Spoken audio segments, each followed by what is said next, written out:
आश्चर्यचकित न हो, चांदनी चौक के लिए ये सामान्य है, वास्तविक जीवन नहीं। राहुल अंजलि को उसके बाबूजी द्वारा दिए गए उपहार को हिलाते हुए देखता है और उसे पहली नज़र में प्यार हो जाता है। आप देखिए, वह लंदन से है। इस प्रकार की गंदगी उन अधिकांश लोगों के लिए अत्यधिक विदेशी है जो तीसरी दुनिया में नहीं रहते हैं। इस बीच रोहन अंजलि की बहन पूजा, भविष्य की करीना और उसके गुंडों द्वारा परेशान होने में व्यस्त है। रायचंद पिताजी के जन्मदिन की पार्टी होती है और अंजलि पार्टी में फूलदान तोड़कर और सामान्य तौर पर जोर जोर से बोलकर एक मूर्खतापूर्ण प्रभाव डालती है। शावा शावा कहो, माहिया। पार्टी में राहुल की नज़र अंजलि पर है लेकिन वह कुछ नहीं कहता। हालांकि अगले दिन एक कार्निवल में एक बैठक के बाद वे एक दूसरे के प्रति खुल जाते हैं, अक्षरशः। लेकिन असल में ये पूरी बात सिर्फ एक आपसी सपना है। जबकि राहुल और अंजलि प्यार में पड़ रहे हैं, राहुल की किस्मत का फैसला यशवर्धन रायचूर ने पहले ही कर लिया है।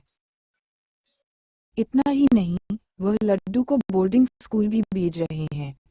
ये सख्त और पागल रायचंद परंपरा का हिस्सा है। रुखसार की शादी के बाद राहुल और अंजलि के बीच कुछ और जुड़ाव हो गया। राहुल ने उससे शादी कर ली और इसलिए उसे घर से निकाल दिया गया। विदा। दादी ने कहानी सुनाना समाप्त कर दिया, जिससे बड़ा हो चुका रोहन उदास हो गया। वह यथाशीघ्र चीजों को ठीक करना चाहता है। रोहन को रुखसार के माध्यम से पता चला कि राहुल और अंजलि लंदन में हैं।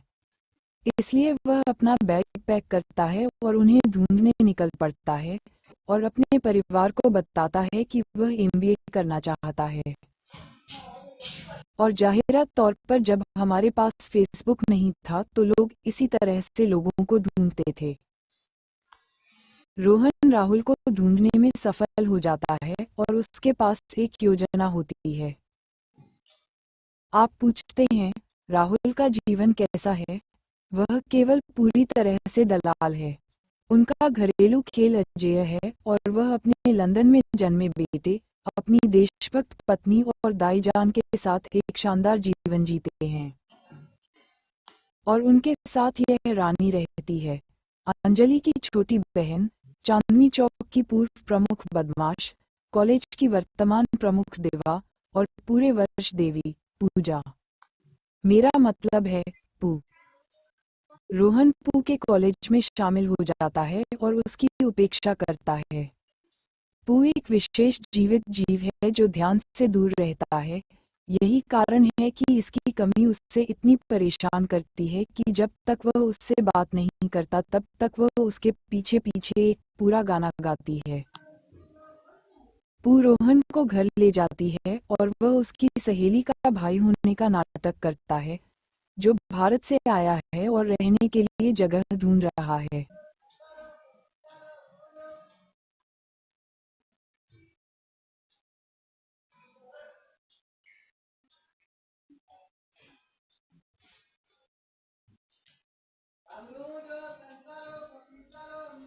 ये तब होता है जब बकवास बेवकूफ़ी हो जाती है।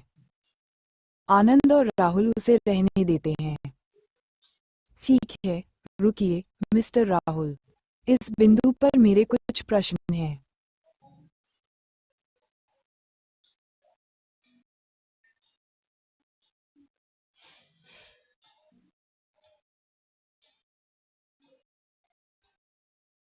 आप अपने भाई को नहीं पहचानते, जो बेहद हास्यास्पद है, लेकिन मैं आपको माफ कर दूंगा क्योंकि उस व्यक्ति का सचमुच व्यक्तित्व प्रत्यारोपण हुआ था। लेकिन फिर वह आपको अपना नाम, यश, आपके पिता का नाम बताकर यह बड़ा संकेत देता है और आपकी मोटी गांड अभी भी समझ नहीं पाती है। बिना ये पूछे कि वह कहाँ से है या यहाँ तक कि उसका अंतिम नाम भी, क्या आप खून से सनी आंखों और प्रश्नवाचक गहरी दृष्टि वाले एक अजनबी को अपने घर पर रहने देते हैं? क्या होगा अगर यह आदमी हेरोइन गोली मार दे? आपका एक बच्चा है, यदि वह आपके बच्चे का हाथ मरोड़ दे तो क्या होगा? अगर वह पू के साथ सो रहा है तो क्या होगा? ईव लोल।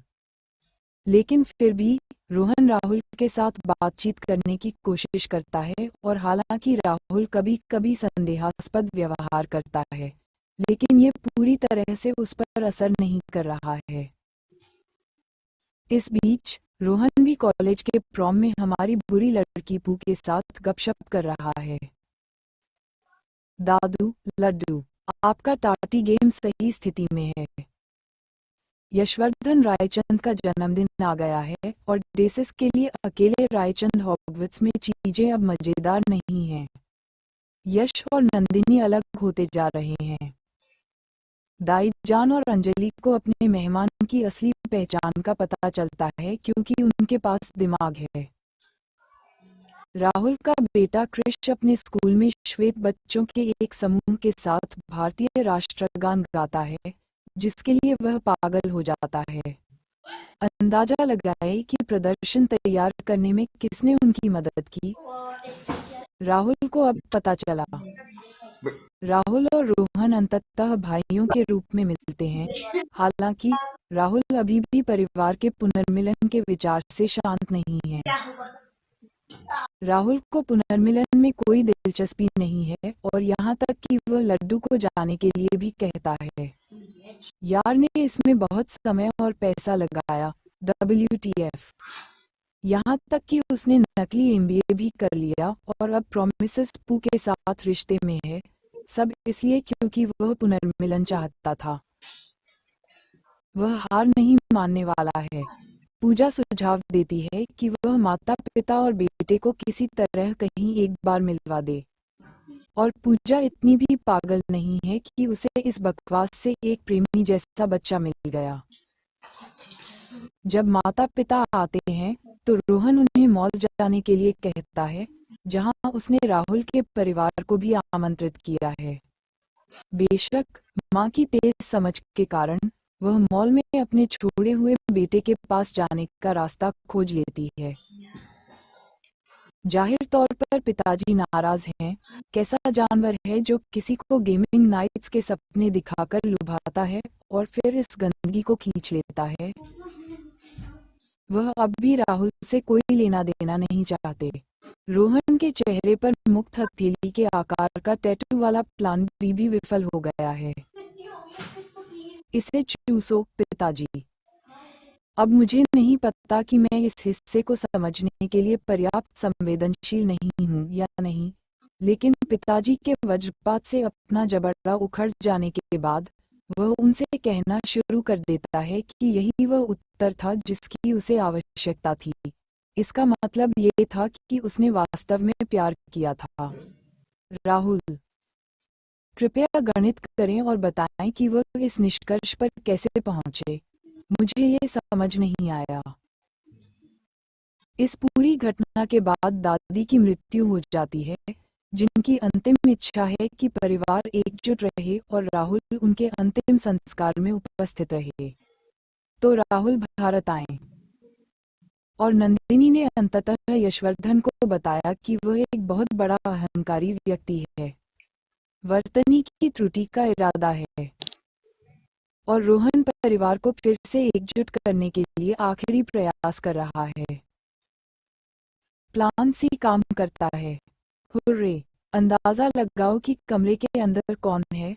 माँ का प्लेस्टेशन। हा समझ गया। और ठीक उसी तरह रायचंद हमेशा के लिए खुशी से रहने के लिए एक साथ वापस आ गए हैं। टिल्डा कहानी का सार। टिल्डा जीवन में हर चीज में सफल होने के लिए वजन कम करें और रोहन की तरह सुंदर बने।